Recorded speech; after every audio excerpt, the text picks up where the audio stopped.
నేను ఒక్కటే చెప్పదలుచుకున్న ఈరోజు, ఒకటి యూరియా విషయంలో మాకు చిత్తశుద్ధి ఉంది కాబట్టే యూరియాను మేము ఎప్పుడు ముందే గమనించి రైతులకు సరైన సమయానికి యూరియా అందియాలన్న పట్టుదలతోటే మేము పదే ఇక్కడ వచ్చి మా ముఖ్యమంత్రి గారు కానీ మేము కానీ పనిచేసినాము. ఈరోజు దాని అడ్వాంటేజ్ తీసుకునే ప్రయత్నం బీజేపీ చేస్తుంది, రైతులను తప్పుతో పట్టించే ప్రయత్నం బీఆర్ఎస్ చేస్తుంది. హరీష్ రావు గారు, కేటీఆర్ గారు, మీరు 24 గంటలు గతంలో మీరు చేసినటువంటి తప్పిదాలను కప్పిపుచ్చుకోనికే ప్రతి అంశాన్ని మీరు నిలదీయాలని ప్రయత్నం చేస్తున్న దాన్ని ప్రజలు గమనిస్తున్నారని తెలియజేస్తున్నాను.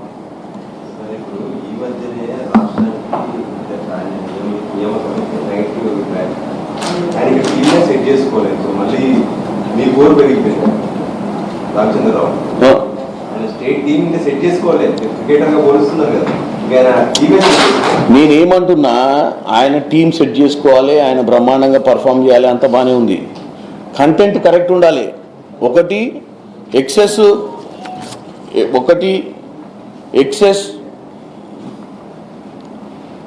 ఉంది అని చెప్తాడు యూరియా. ఇంకొకటి మేమే రిలీజ్ చేసినామంటారు. ఇప్పుడు ఎక్సెస్ యూరియా ఉంటే మేము పోయి అడగంగానే ఇస్తారా? ఒక్కసారి ఆలోచించండి. ఎక్సెస్ యూరియానే కనుక నేను చెప్పిన ఫిగర్స్ ప్రకారము ఏప్రిల్ టు ఆగస్టు 8.30 లక్షల మెట్రిక్ టన్నులు వచ్చేది ఉంటే 5.36 లక్షల మెట్రిక్ టన్నులు వచ్చింది. అంటే 2.94 lakhs మెట్రిక్ టన్స్ డెఫిషియన్సీ ఉంది. బఫర్ కూడా లేదంటలేం. పోయిన సీజన్కి బఫర్ ఉంటే అది కూడా వాడినాం. అది వాడినాక కూడా 1,00,000 చిల్లర మైనస్ ఉంది. మనకు ఆగస్టు నెల కీలకం కాబట్టే మనము ఇక్కడ పర్సూ చేస్తున్నాం. పర్సూ చేసినప్పుడు మేము చాలా ఇచ్చినాం, వీళ్ళే మిస్యూజ్ చేసిరని చెప్పడం నేను తప్పు అంటున్నా. ప్రజల్ని తప్పుతో పట్టియొద్దు అంటున్నాను. రెండోది, వాళ్ళేం ఒత్తిడి చేయలేదు, మేము అనుకొని రిలీజ్ చేస్తున్నప్పుడు ఒక 50,000 వస్తుందని చెప్పి ఆయనే మళ్ళీ మేము ఇచ్చిన స్టేట్మెంట్కి ఆయనే వచ్చి స్టేట్మెంట్ ఇచ్చి మేమే 50,000 ఇస్తున్నామని చెప్పుకుంటాడు. నేను దాని గురించి చెప్తున్నా. డెఫినెట్గా మంచి సబ్జెక్టులు తీసుకొని చేస్తే బాగానే ఉంటుంది. కాకపోతే కట్ అండ్ పేస్ట్ సబ్జెక్టులు మాట్లాడితేనే ప్రాబ్లం అవుతుంది. కిషన్ రెడ్డి గారికి ఒకటి చెప్తున్నా, ఖరీఫ్ సీజన్ గురించి మనం మాట్లాడుతున్నాం. ప్రస్తుతం ఖరీఫ్ సీజన్లో మనకు రావాల్సినటువంటి యూరియా గురించి మాట్లాడితే వాళ్ళు తెలంగాణ వచ్చినప్పటి నుంచి కూడా చెప్పే ప్రయత్నం చేస్తున్నారు ఎంత యూరియా ఇచ్చినామని. ఏది 2014 నుంచి. అదే అంటున్నా, తెలంగాణ ప్రజల్ని తప్పుదో పట్టించే ప్రయత్నం చేస్తున్నారు వీళ్ళు. ఫస్ట్ లాజిక్ ఏంటంటే, ఈ ఖరీఫ్ సీజన్లో మనకు ఎంత కమిట్మెంట్ ఇచ్చారు తెలంగాణకు? 9,80,000 ఓవరాల్గా. ఈ 4 నెలలకు రావాల్సింది 8.30 లక్షల మెట్రిక్ టన్నులకు కేవలం 5.36 వచ్చింది. అంటే 2.94 లక్షల మెట్రిక్ టన్నులు మనకు తక్కువ వచ్చింది. ఇది సబ్జెక్ట్.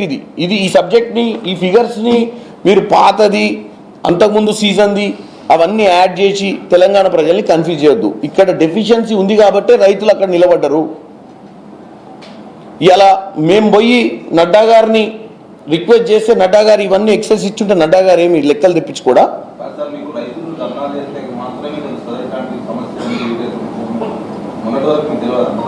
నేను చెప్పింది అందుకే మీరు మొత్తం ప్రెస్ మీట్ విన్నారో లేదో. మేము అన్నది ఏంది, ఏప్రిల్లో ఎప్పుడైతే ఏప్రిల్కి రావాల్సిన 1,70,000 1,21,000 వచ్చిందో అప్పుడే మేము గమనించి రాన్ పర్సంటేజ్ తగ్గుకుంటూ పోతుంది, వీళ్ళు ఇచ్చే దాంట్లో కోత కోస్తారన్న ఉద్దేశంతో ఇవాళ రామచంద్రరావు గారు కూడా అదే అంటున్నారు. 3 నెలల క్రితమే మీరు రైతులను ప్యానిక్ బటన్ నొక్కిర్రు, ఎరువులు మీకు అందవన్న దాని మీద, అందుకే రైతులు ప్యానిక్ అయ్యారు అని చెప్పి మీరు కూడా అదే క్వశ్చన్ అడుగుతారు. మేమేమంటున్నాము, ఆగస్టులో ఇటువంటి పరిస్థితి వస్తుందని గమనించే ముఖ్యమంత్రి రేవంత్ రెడ్డి గారు నడ్డా గారిని నెల 15 రోజుల క్రితం కలిసారు.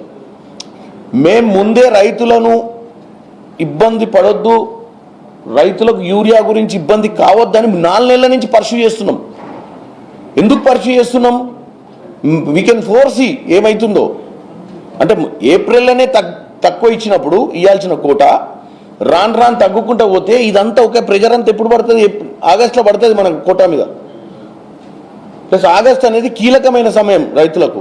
ఎందుకంటే ఇప్పుడు అందరూ కూడా వరి వేసేటోళ్ళు, వరి ఇంకా ఏదో క్రాప్ వేసేటోళ్ళు అంతా ఇదే టైం చేస్తారు కాబట్టి కాబట్టే మనం దీని మీద ఎక్కువ ప్రెషర్ పెట్టి ఇప్పుడు అంటే మీరు అన్నట్టు ఈ రోజే గుర్తుకొచ్చిందా రైతులు లైన్లో నిలబడ్డన్న ప్రశ్నకు మీకు సమాధానం చెప్తున్నా. ఈ రోజు గుర్తుకు రాలే, 3 నెలల క్రితమే వాళ్ళు లైన్లో నిలబడొద్దన్న ఉద్దేశంతో మేము ముందుకు పోయినాం.